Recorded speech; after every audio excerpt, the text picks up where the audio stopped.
गुरदीप जी थोड़े को फिर वापस आऊंगा, माफी चाहना, अपडेट आ रही है दिल्ली तो फिर विज्ञान भवन तो। Pankaj over to you.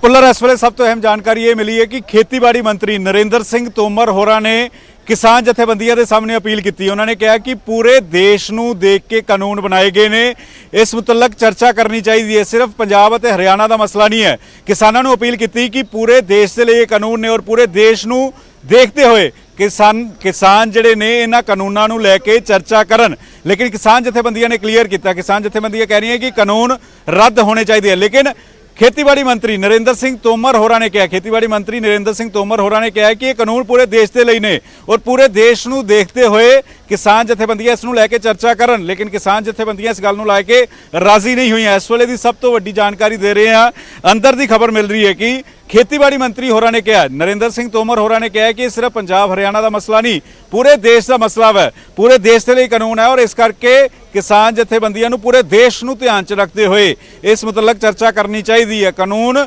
नूं लैके चर्चा करनी चाहिए कि की सोध किया जाए। लेकिन जथेबंदियां इस गल नूं लैके राजी नहीं हुई। जथेबंदियां का कहना सीगा कि कानून रद्द होने और तस्वीर मैं दिखाना चाहना कि इस वेले लंगर वाली गड्डी जी भी चल पई है, यह भी अंदर जी है वो जाने के लिए बाकायदा तौर पर इतों चल गई है। और खेतीबाड़ी मंत्री होरां ने कहा, किसानों को अपील की, किसानों को कहा कि पूरे देश के लिए कानून है, पूरे देश के लिए कानून है और इसनूं ध्यान च रखते हुए किसान जथेबंदियां जिहड़ियां ने वो चर्चा करन। लेकिन किसान जथेबंदियां का कहना है कि हर बार तुसीं इसे गल का जिक्र करते हो और फिलहाल इस गल नूं लैके चर्चा जिहड़ी है नहीं की जाएगी। गौरव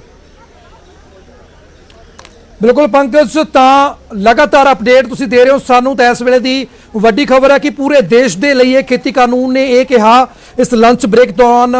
खेतीबाड़ी मंत्री, केंद्रीय खेतीबाड़ी मंत्री नरेंद्र सिंह तोमर ने तो उन्होंने अपील की है, उन्होंने अपील की है कि जिहड़ी है कि किसानों को अपील की है कि तुसी सारे ही देश के किसानों को ध्यान दे विच रखते हुए इस गलबात नूं अगे वधाओ। तो खेतीबाड़ी मंत्री ने किसानों को अपील की है। तो हुण तो थोड़ी देर बाद जिहड़ा लंच ब्रेक हुई है, थोड़ी देर बाद जिहड़ी है हुण ओह लंच शुरू हो जाना। ठीक उस तो पहला नरेंद्र सिंह तोमर उन्होंने कहा कि सिर्फ पंजाब ते हरियाणा का मसला नहीं, तो किसान जथेबंदियों को अपील की कि जिहड़ा मसला है ये देश व्यापी है, सारे ही देश के किसानों को ध्यान दे विच रख के हुए हर एक पक्ष नूं, हर एक गल नूं उस तरीके दे नाल अगे वधाया जाए। तां हर एक अपडेट तुहानूं दे रहे हैं। इस वेले दी वड्डी ते अहम खबर है, खेतीबाड़ी मंत्री ने किसानों को अपील की सिद्ध तौर के उपर, खास तौर के उपर पंजाब ते हरियाणा के किसानों को। उन्होंने कहा कि जिहड़ा मसला है केवल दो स्टेटां दा, पंजाब ते हरियाणा का नहीं, सगों कि देश व्यापी है और सारे ही बाकी जिन्ने भी स्टेटां के किसान ने उन्होंने ध्यान दे विच रख के ही किसान जथेबंदियां दे नुमाइंदे